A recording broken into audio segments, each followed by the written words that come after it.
Nous allons retrouver là-bas notre correspondant Renaud Bernard qui va vous parler d'une religion qui a le vent en poupe en Italie, pas loin du Vatican. C'est une branche du bouddhisme. Ça s'appelle la Soka Gakkai. On en a peut-être parlé en d'autres circonstances. Et là, vous allez voir, en l'espace de quelques années, le nombre de ces adeptes a doublé dans ce pays, en Italie.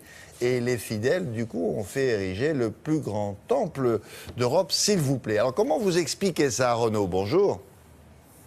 Bonjour William, le bonheur tout simplement pour un pays qui va entamer dans quelques semaines sa 16e année de crise consécutive. C'est important. Alors c'est vrai, la Soka Gakkai en France, il y a jusqu'à 15 ans, eh bien c'était considéré comme une secte.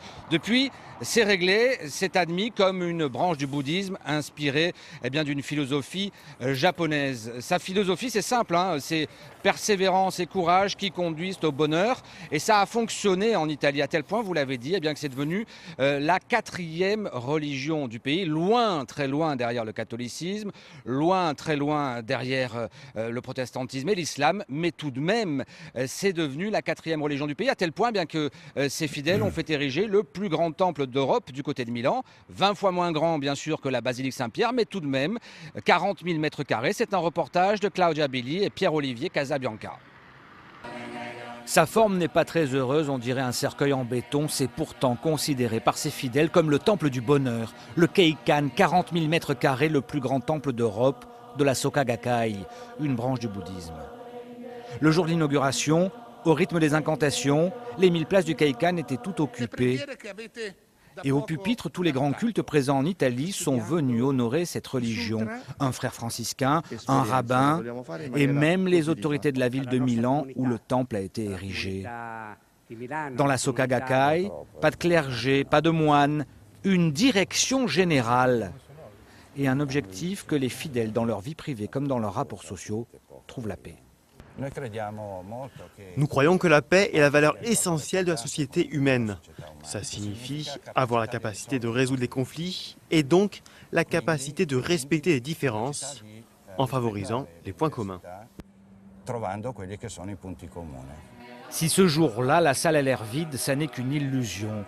En 20 ans, les fidèles de la Soka Gakkai ont été multipliés par 6 en Italie. Ils sont 73 000. Le Nammyo Renge-kyo, ce chant, c'est la clé. Il est censé apporter de l'énergie vitale. Il donne du courage à ceux qui ne trouvent plus la sérénité ailleurs.